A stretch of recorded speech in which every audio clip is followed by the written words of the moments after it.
Hey friends, do you ever feel like leaving your church or quitting youth ministry altogether?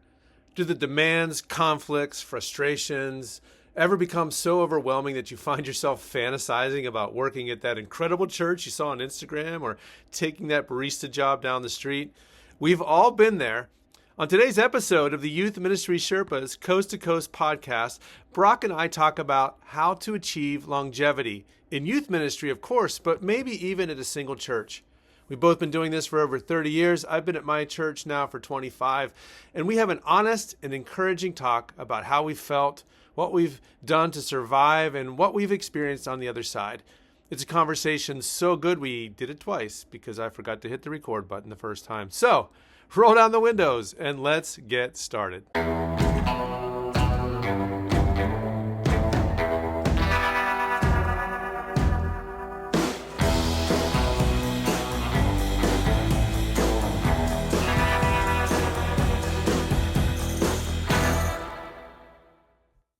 Hey friends, welcome back to the Youth Ministry Sherpas Coast to Coast podcast.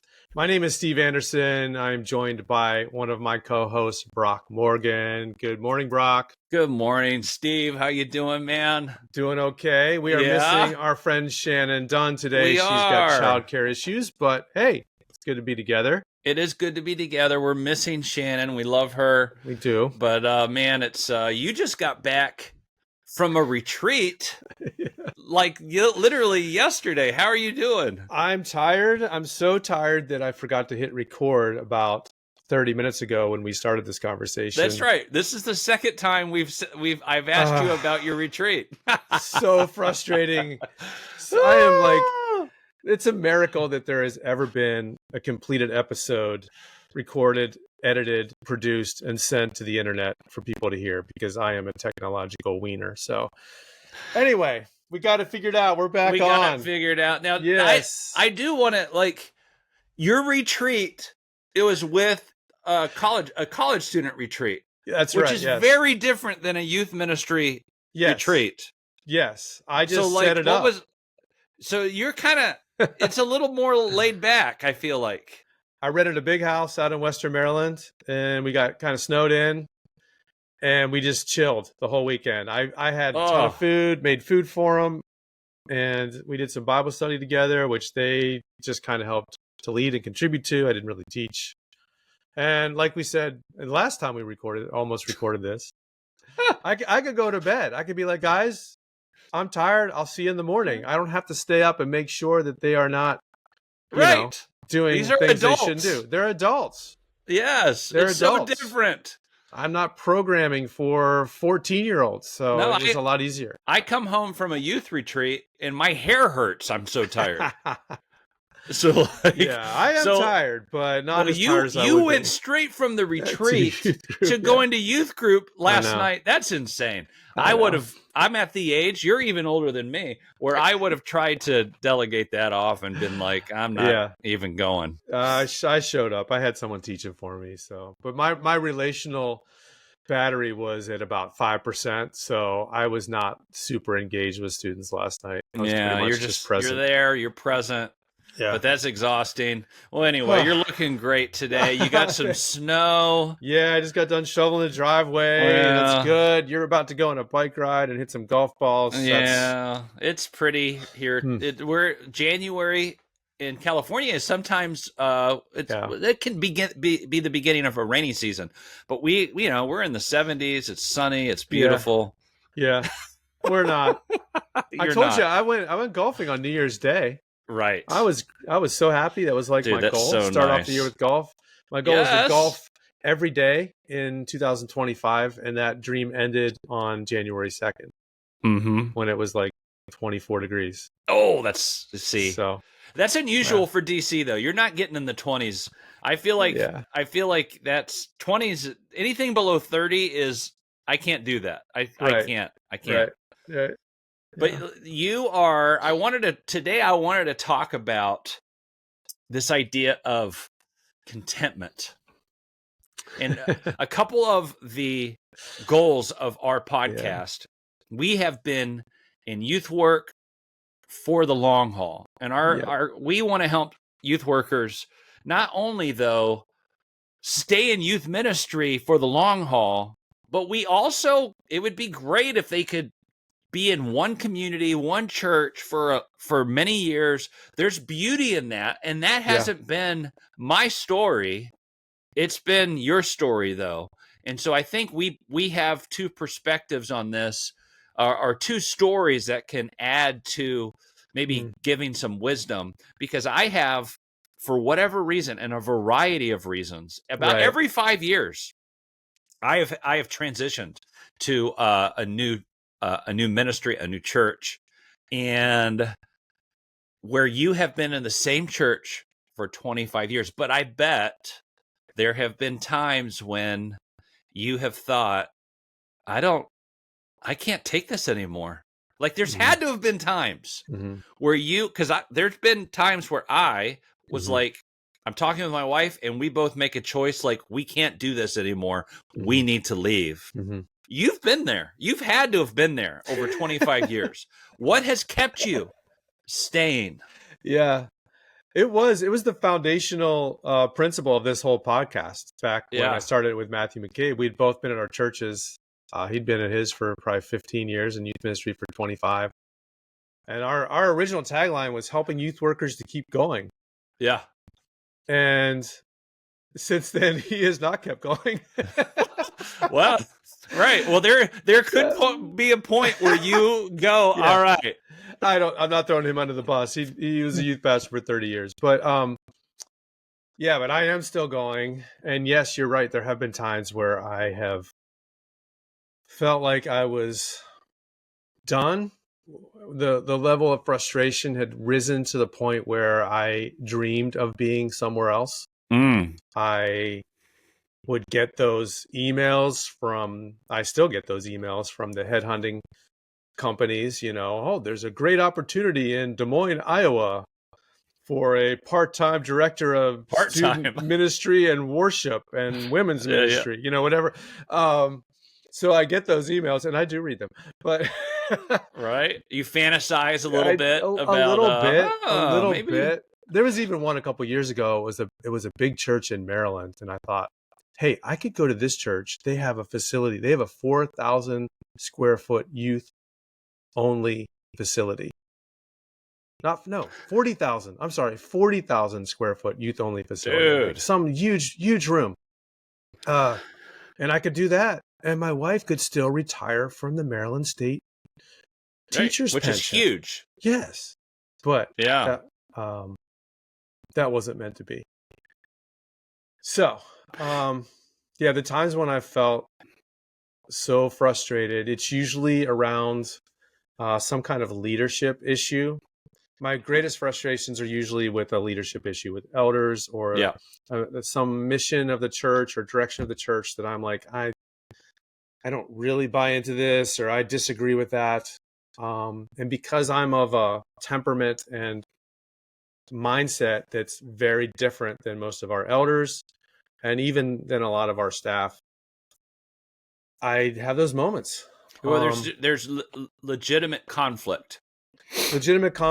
Or just there's like an internal conflict within me. Like, I don't like this idea that we are now moving towards. Yeah, this feels wrong. Yes, this feels like the wrong choice. I would not do this. This is not right. This is not healthy. This is maybe not what God wants for us. So there's that, and then there's the relational, interpersonal conflicts that happen. Yeah, that can cause people to go, I don't know if I can take this anymore. Right. So you've had to have had those too. I have had those. Where you're just like, oh. I remember sitting with the executive pastor at one of the churches I was at, and we were at such odds, like conflict, that in that meeting, I went, you know what? And I almost said, I quit. I'm out. And I instead went, you know what?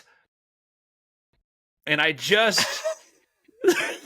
You should quit. You should get out of here. And I just went, we should just finish this conversation another time. There was I was so close to just pulling the trigger and going, I am done. I've had it.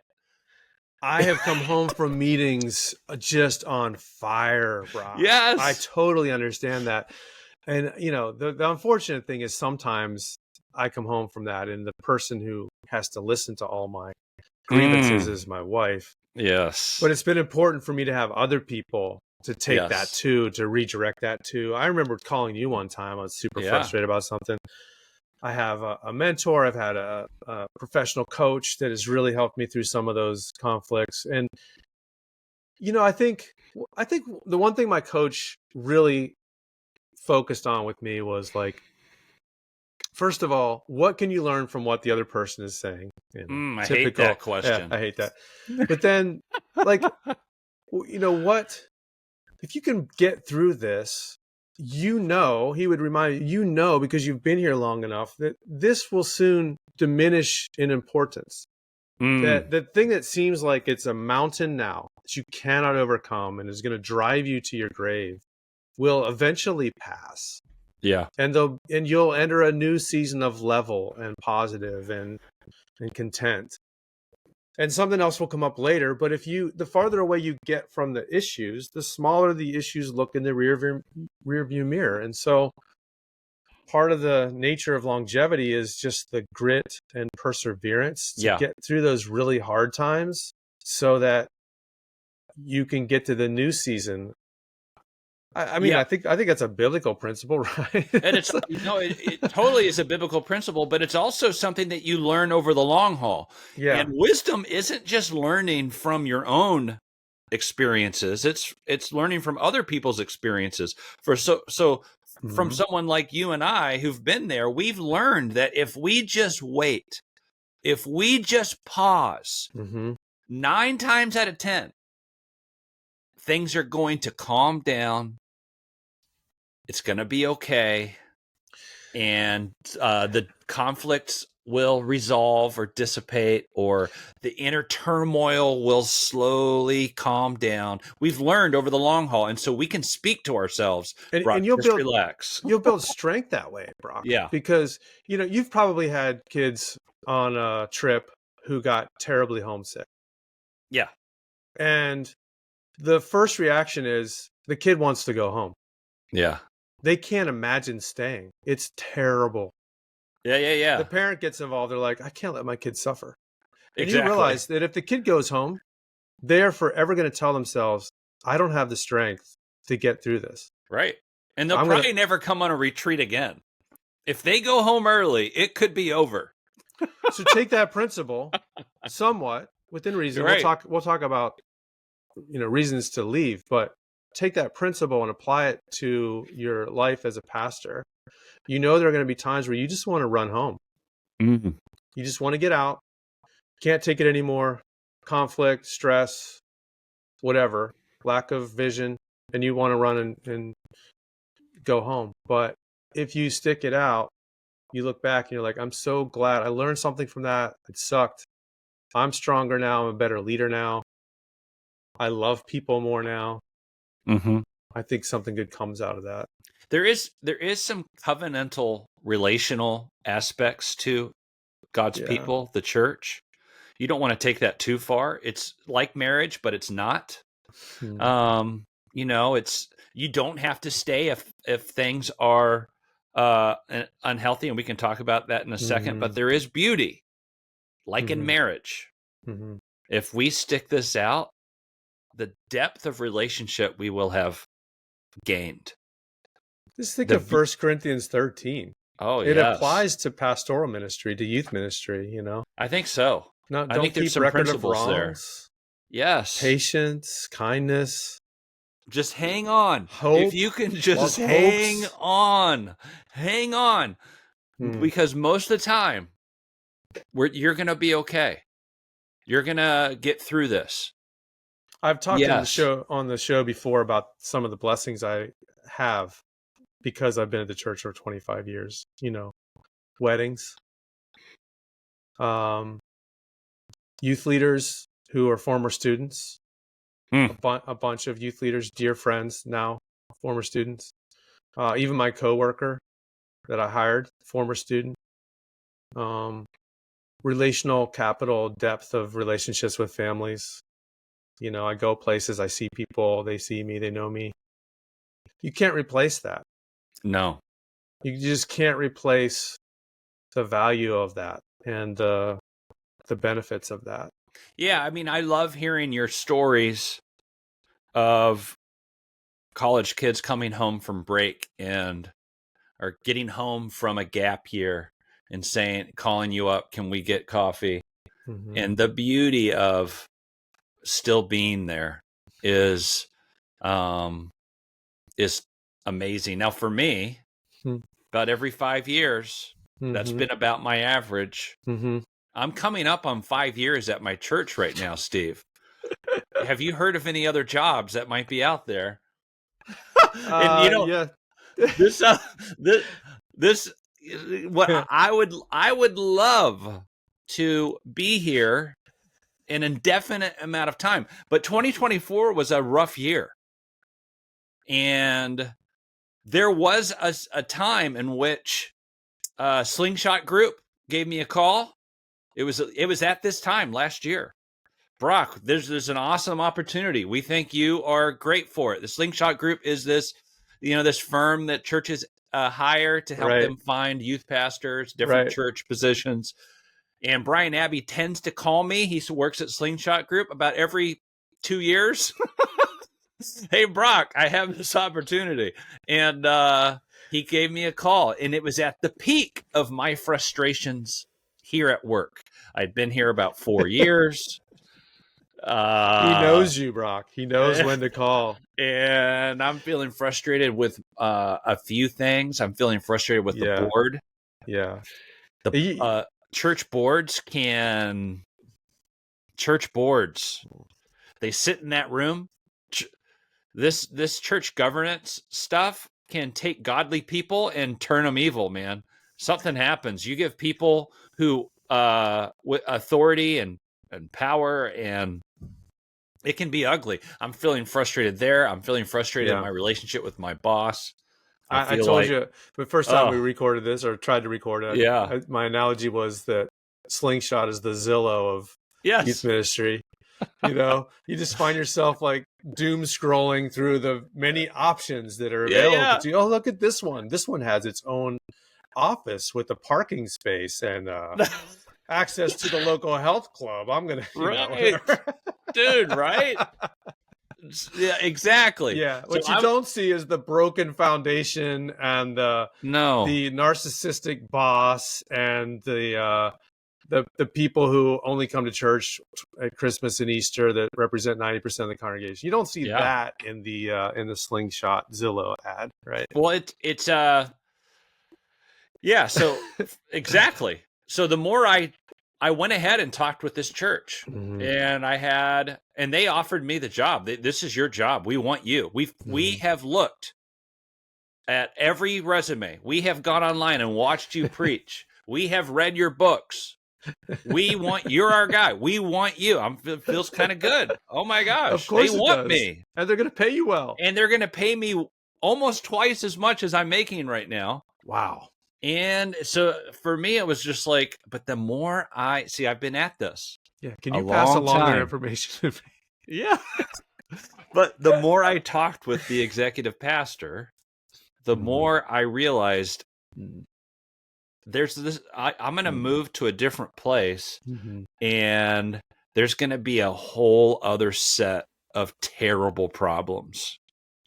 And there's wisdom in me doing what you did. Pause.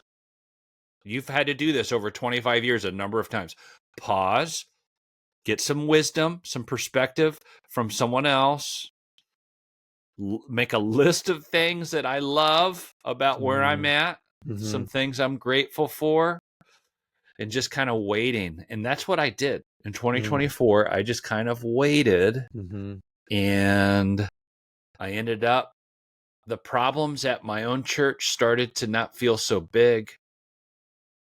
The frustration seemed to dissipate. And I just held on, and I'm still holding on.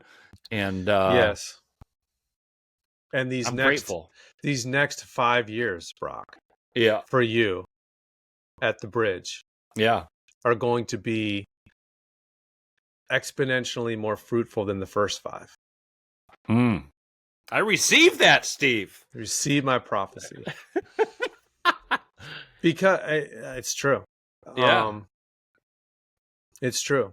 I love the situation you're in because you got to start it from scratch, which is what I got to do 25 years ago. Yeah. But with the wisdom, the added wisdom and experience that you've brought. And so it's going to boom. And whatever that other opportunity offered that looked so great doesn't offer the exponential blessing you're going to get at the place you've already poured into for 5 years. So that's my advice to you. Exactly. And it's good advice. But let's talk about now, how do you know when you should leave? Yeah. I wrote down things that go into consideration Yeah. about when we're frustrated, what we do. I wrote down temperament and circumstances and calling and perseverance. I think I have a temperament of not really liking a lot of change. And so I'm content. Yeah. Most of the time I'm content being in one place, even though I grow frustrated. So my temperament's bent that way. Maybe other people are not. I know there are like starters in the world. There are people who they are pioneers and they're entrepreneurs. They have to do the new thing, and that's just how they're wired and they're gifted, and that's okay. Yeah. That's okay. The world needs those people as long as they're not just using others up and moving on. There's circumstances I think to consider. I know you've been in a couple places that were so toxic that it was taking a toll on your family and on your personal health. Yeah. Like that's not something to just push through because you want to be in it forever. Well, that is something to consider. The first is, I was in a situation where my wife and daughter felt like they couldn't go to church anymore. Yeah, that's not good. So That's not good. That's not good. Like I can't go to that place anymore. So I think, you have to figure out what that level is of the circumstances being too much. Yeah. And that requires some wisdom and some counsel probably from people. So if someone's listening, a younger youth pastor, you might be thinking, am I at that or not? You can't tell. You need to talk to somebody older, wiser to help you discern that. Yeah, and I think that there were a couple of times, one time specifically, maybe two, where I personally thought, I've been in counseling, I've waited this out, Mm-hmm. and I realized I'm not going to make it if I stay. Mm-hmm. Mm-hmm. Like it's not, if I stay, I have stayed as long as I can stay, and it's no longer healthy for me or my family. To me, when you get to that place, that's an easy choice to make. This is no longer, it's not easy in that to getting there, but when you realize this is no longer a healthy place for me or my family, you got to pull that trigger. Yeah, the choice is made for you. Your family and your health are more important. And so that's an important. Now you need some help and wisdom in arriving at that. Don't isolate yourself. Don't make that decision in a vacuum. I think calling is a part of it too. Yeah. I think, and that looks different obviously for everyone. I know that at your last church here in the DC area, you knew you were called to that place for a time. I did. And you knew that going in. So, I committed to 2 years. Yeah. And you I were stayed there, for 4? Okay. Yeah. So almost 5. You were called to that moment for that season. And there's nothing wrong with that either. Yeah. I got called to this church in its infancy. Yeah. And have grown up with it. And I've had the blessing of having the same senior pastor, so I haven't had major transitions and lots of changes, of course, but never had stability in that church. Like you guys, for sure. Yeah. And that's contributed. That's a setup. If you would have had 5 different pastors, definitely. Who knows that your you may Somebody would not have kicked have me out. Somebody wouldn't have liked exactly. me. Yeah. So it's to me it was a perfect situation. Yeah. Even I though it's feel been very blessed. but even perfect situations can be frustrating and you feel Yes. like quitting and Yes. throwing in the towel, but you've hung in there and you've discovered the beauty of staying. And one of my little tricks that I play on myself, I play this mental game every now and then when I'm in a season of deep frustration, is I will sit in the service or sit in youth group and I will just look at the people, not with eyes of frustration and criticism, but just asking God to give me a heart for them. Some of them, I've known for a long time. And just to remind me that deep down, if I let all these other frustrations go, I genuinely care about them and love them. Yes. I may not always like them. Some of Mm. them I would not choose as friends, Yeah. but I genuinely love them. God has called me to this community. I feel blessed by that. And I need to go there mentally. It's a trick I play on myself. If I tell myself I love them, I tell myself I'm sticking it out and I'm going to be content here. It's a movement towards loving them and being Yes. content. And I know the opposite of that. So like Mm-hmm. to stand in front of kids and say, "Man, I love them" under my breath Mm-hmm. does something I think chemically to myself. Yeah. Like I just feel my heart warm. Man, I love them.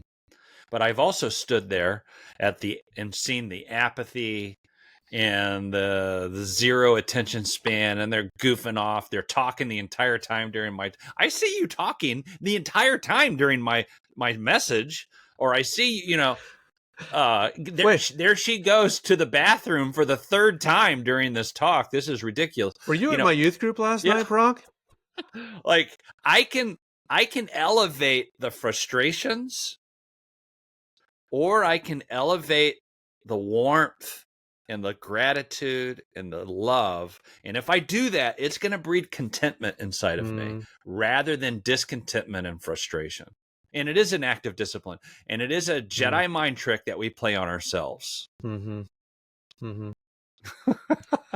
Yeah, Now it's living out 1 Corinthians 13. It's genuinely having patience and love and hoping for the best and persevering and all that. It's an action. Yeah. Yep. Now I'd love to talk about staying content for the long haul. I just want to give a couple minutes to this for the long haul in youth work. Yeah. Because there is frustrations that would cause and has caused many great youth workers to leave youth work. I think of not having a seat at the table. And for me, I've told my pastor, I want to be on the board. I want to be an elder. And in essence, he said no. And the reason I want to be on the board is because I want a seat at the table. I don't want decisions being made by what I think are unqualified people. Why is it that the theologically educated are not always the ones making the decisions? That's right. a good question. I mean, I was a pastor's kid. I grew up. My family gave our lives to the church. I went and got educated. Yeah. I've given my life as an adult to the church, and I don't have. And by the way, I'm 20 years older than my boss, and I don't have a seat at that table. So in my mind, I have wrestled with screw this. I'm going to go become a head pastor. And so I can make these decisions. And I'm guessing you have been to the point where you have thought, why am I'm not landing my punches? Because there's a group of people over me, and there are times when I have no say or influence, and I am frustrated, and screw this. And so great youth workers walk away from a divine, great, holy calling. because of maybe systems in place or Systems, yeah, finances. I know is difficult. finance. Yes. The demands of it. I mean, we both Yes. know that youth pastors are harder to find. Mm-hmm. Yeah, you're Yeah. underpaid. You're working constantly. It's emotional. Like you're walking, journeying with people is Oh yeah. emotionally taxing. Oh my It's gosh. it's Yes. heavy. The Yes. burden. I've That's where calling really comes in. yeah. If the calling fades or wasn't there in the first place, if it was just a job, Mm, you're not going to do this for a long time. no. I think that all right, so my dad was a youth pastor, and Steve, he was a great youth pastor. I'm sure he was. He the church he was a youth pastor in had 500 people in it, 500 adults. His youth group had 500 kids in it. It's insane. Like that's awesome. insane. That's awesome. And The church probably both loved it and hated it. he was bumping up against frustration, and there was jealousy by the senior pastor towards him. When he preached, more people would come. So it's a setup for all kinds of, if you never want to take a job and work for someone who's insecure, that will kill you. Yeah. But what ended up happening is opportunity came, and he left youth ministry and became a senior pastor. And he told me, I was probably 30 years old, about 30. He said, Brock, my biggest regret is that I didn't stay in youth ministry. Mm-hmm. And when he said that, now I had felt a calling to youth ministry. I didn't feel a vague calling to ministry. Like, whatever, God, I know I have friends who are like, I just want to be in ministry. I feel a calling, whatever that ministry is. I really felt specifically called to youth work. Did you feel that? Absolutely. Absolutely. And so when my dad said that, something happened inside of me. I don't know if it was I'm not going to say it was from God, but I just went, I'm going to protect this calling.